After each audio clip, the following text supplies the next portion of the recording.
Hey, what's up? This is Chosen. Wake up. It is Thursday morning, and we have got a big 10X coming this weekend to talk about. So I will get you all caught up on what you need to know heading into this weekend. So let's get into it.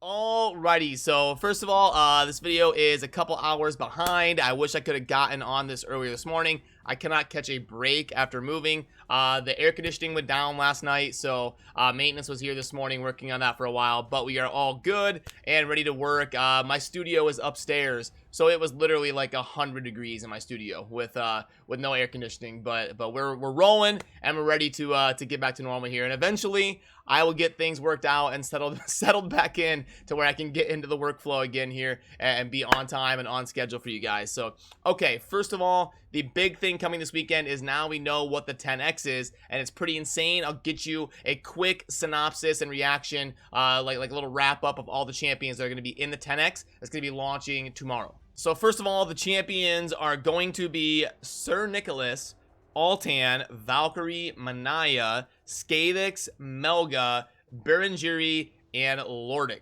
So for Sir Nick, you know the drill. He is a very generally useful legendary champion, a great champion for early to mid game accounts to get because he scales with HP, so he's super tough. Plus he can also double down as a damage dealer, and you don't need any accuracy on him to get value. So Sir Nick is a very solid legendary champion for sure. Valkyrie was arguably the best legendary in the game for a long time. Since then, there's been a lot of power creep and a lot of really good champions that have been added to the game. But there was a point in time where Valkyrie was arguably the most sought after legendary in the game. She's still very solid and one of the best counterattack options in the game because that role is so sparse, and she's got one of the best counterattack abilities right here that also places insane shield, and she scales with defense, so she's very tough.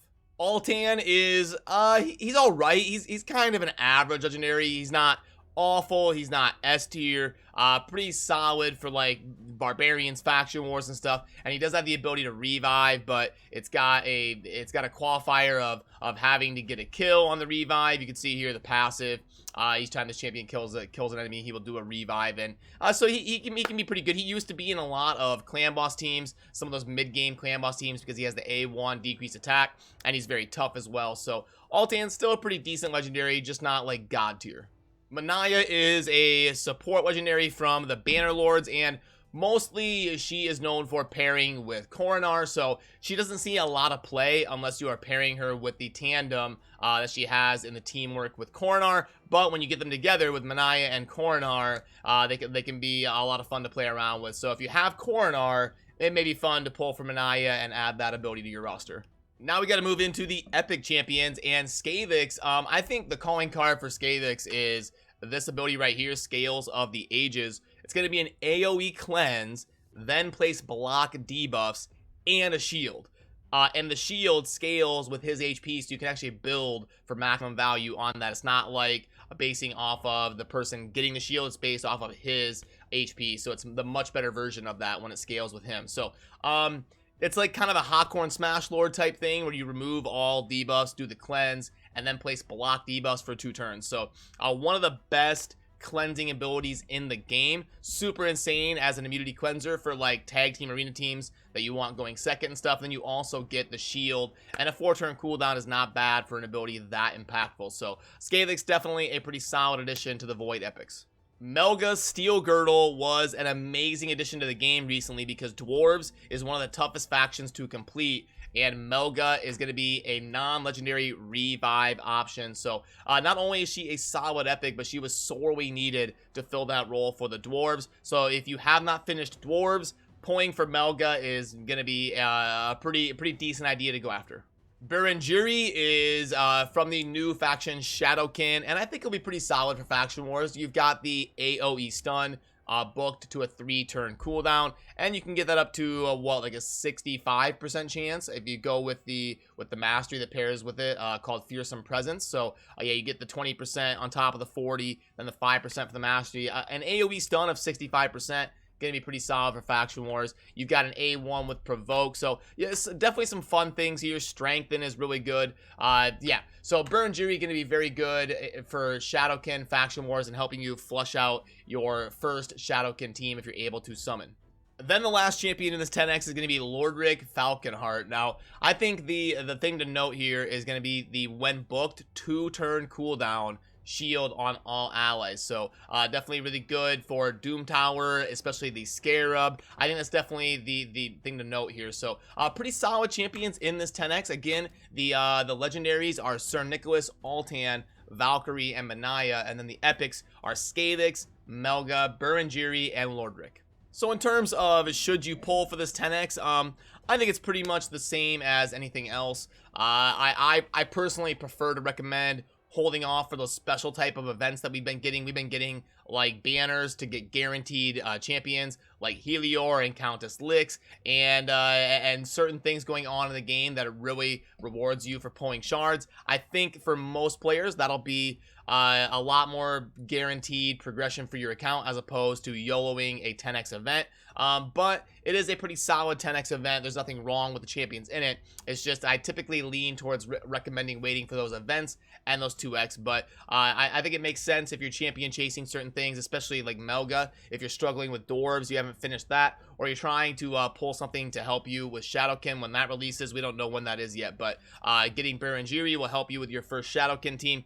Valkyrie and Altan are amazing for Barbarians. So not a bad 10x by any means, but I'm still going to lean towards trying to hold off for the 2x summoning events that are kind of coming down the pipeline. And next weekend, if you're curious about the rotation, we should have 2x Ancients because we just had the Void Shards coming through as the 2x a little bit ago. So next will be Ancients launching in about a week. It'll be like next Thursday or Friday, we'll get 2x Ancients if Plarium goes by their normal rotation. Clan vs. Clan has finished, so you've got about 11 days or so until the next Clan vs. Clan will launch. Next week, they'll probably take a week off, and then the week after that, we will have a Clan vs. Clan launch if they go by their typical rotation on CVC. So hopefully you were able to win, or at least get some of those milestone rewards and scoop up the best you could there with the CVC. But like I said, we'll have a week off next week, and then after that, we'll be back to the CVC grind. And one thing to note here is, this is the first time in a long time I haven't seen the tournaments tab. They've been really calming down with the tournaments here. So very interesting that it's just the events tab. But if we go under the events tab, you will see here that we have got Dungeon Divers live for the next day and a half or so. I would at least get to 2,600 if you can to scoop up those core hammers. And then also make sure you're focusing on the Fusion warm-up event. Remember, we have got the Fusion launching on Friday tomorrow for the new Knight Revenant Legendary. I've done a dedicated video on it. The community sentiment on it is that he's pretty meh, and some people are thinking about skipping it. I never recommend that because I don't want you to regret not doing a fusion and miss out on a legendary. So my recommendation is always pretty much the same, is participate and do it if it's realistic for you, but don't feel bad about skipping it. Like, don't break the bank to do a fusion that you're not comfortable with doing or anything. But I don't like to recommend skipping them because I don't want you to regret that in the future.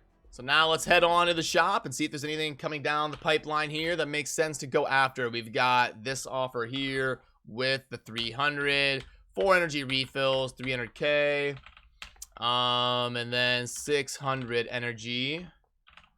All right, 1.77. So not going to be a recommend from me. Then the monthly pack grades out as a 2.45 if you're curious about that one. The Great Tome pack. Okay, let's see. We've got 100k.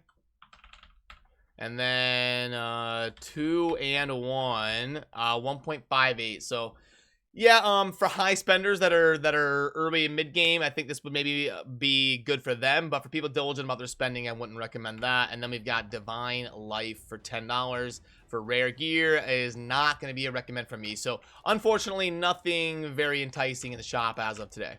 So that'll do it for what I wanted to get covered in this one. Sorry, this morning's video was a little bit behind on getting you up to date on what is going on. I just wanted to get you some context as to how I feel about the things going on for this weekend. Again, the 10x is going to be Sir Nicholas, Altan, Valkyrie, Manaya, Skadix, Melga, Burrangeri, and Lordrick. And then we should have the fusion for that new Knight Revenant Legendary starting tomorrow. Well, I shouldn't call it a fusion. I think it's going to be a Fragment event. So going to be a big weekend with the 10X and the Fragment starting. So hang in there. Today is kind of the calm before the storm. And if you're watching this video right away, you're welcome to come over on stream. I'm going to be hanging out, playing some Raid, and interacting with you guys for the next 2 or 3 hours. A link will be down below in the pinned comment. That'll let you know if I'm live or not. When I am not live, I always delete that comment. So if it says I'm live, I'm there, and you're welcome to come hang out. But if not, have a great weekend, and I will see you soon. As always, thank you for watching. Have a good rest of your day.